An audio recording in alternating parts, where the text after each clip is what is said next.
नमस्कार दोस्तों, मैं अंकुर उपाध्याय स्वागत करता हूं आप सभी का आपके अपने YouTube channel share market analysis में। भारी गिरावट होते हुए दिखी है आज भारतीय बाजार में और ये गिरावट आपको आज अमेरिका में भी देखने को मिलेगी। अभी तक दुनिया भर के बाजार ठीक थे, लेकिन प्रॉब्लम केवल भारतीय बाजार में थी।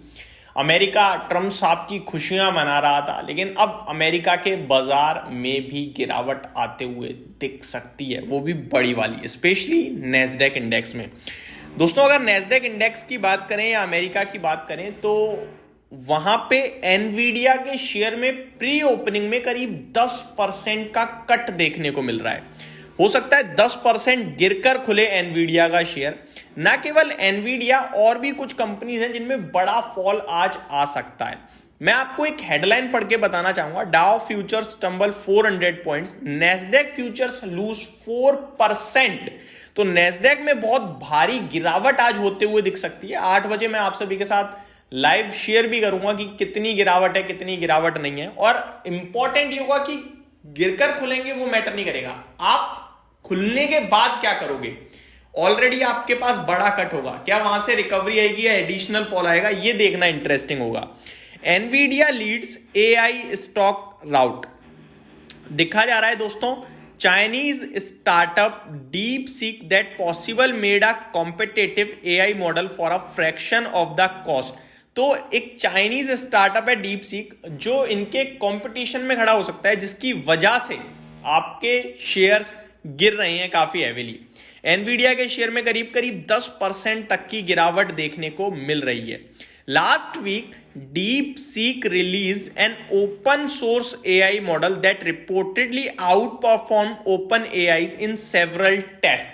तो जो एक टेस्ट हुआ उसमें जो डीप सीक का मॉडल था वो काफी बेहतर करता हुआ दिखा है ओपन एआई के मुकाबले में, जिसकी वजह से ये सारा का सारा मामला होता हुआ दिख रहा है। AI darling Nvidia drop 12% in the pre market. तो जो एआई में इस समय मार्केट को लीड करने का काम कर रहा है वो है एनवीडिया का शेयर, जिसके शेयर में करीब 12% का कट देखने को मिल रहा है प्री मार्केट में, यानी बाजार खुलने से पहले अभी फिलहाल।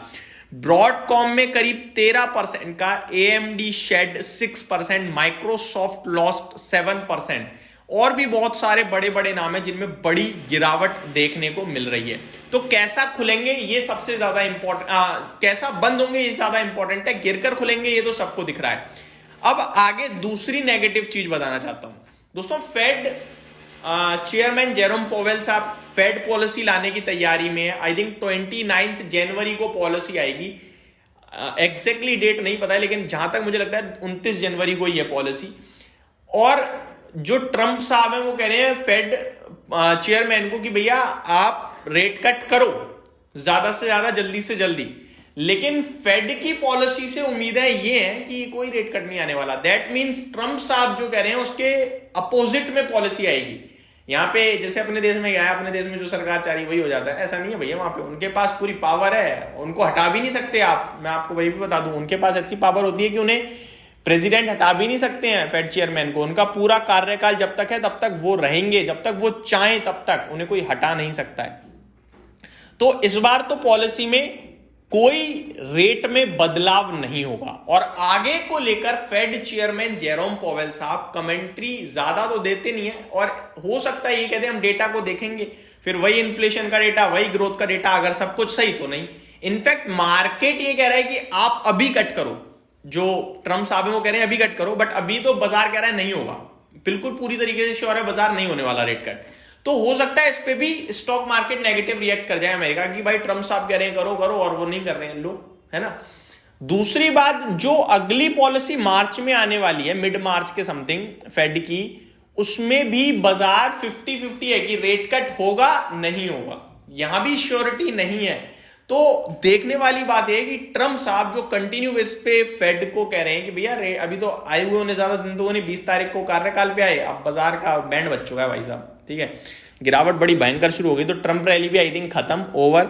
अब तो टैरिफ लगाएंगे तो इन्फ्लेशन बढ़ने का खतरा अमेरिका में बन रहा है, और इन्फ्लेशन अगर बढ़ गया गलती से तो रेट कट भूल जाओ, क्योंकि ऐसा तो है नहीं आप किसी कंट्री पे टैरिफ लगा दो, वो कंट्री भी फिर आप पे टैरिफ लगा देगी भाई साहब। तो ये सारी सिचुएशन इस समय हो रही है और ट्रम्प साहब हर दिन कोई ना कोई नया बयान तो देंगे ही देंगे जो बाजार में उथल पुथल करेगा। आज भी डेफिनेटली कुछ हो सकता है, बट अभी के लिए चीजें बहुत ही खराब हो रही हैं। अपने देश के लिए तो पता ही नहीं चल रहा भाई, FIIs की सेलिंग, रिटेल की सेलिंग, सेलिंग सेलिंग सेलिंग के चलते ही हमारा तो बाजार टूट गया भाई। उनके यहाँ तो अब ये रेट कट और इन्फ्लेशन की दिक्कतें हो सकता है आए या फिर वो अलग लेवल से लड़ रहे हैं, बट जो भी है प्रॉब्लम अब चौतरफा होते हुए दिख रही है। और ये सब बजट से पहले बिल्कुल भी ठीक नहीं है कि आप एक बड़े इवेंट से पहले सब नेगेटिव लेके जा रहे हो। देखा जाए तो ठीक भी है, क्योंकि नेगेटिव बजट में नेगेटिव आएगा तो हम तो पहले ही नेगेटिव में आदत पड़ चुकी होगी, और पॉजिटिव आ गया तो वो हमारे लिए बड़ा सरप्राइज हो सकता है, जिसकी उम्मीदें बहुत कम है इस बार। तो यही समाप्त करता हूं इस वीडियो को। Thank you so much for watching this video. Have a great day guys.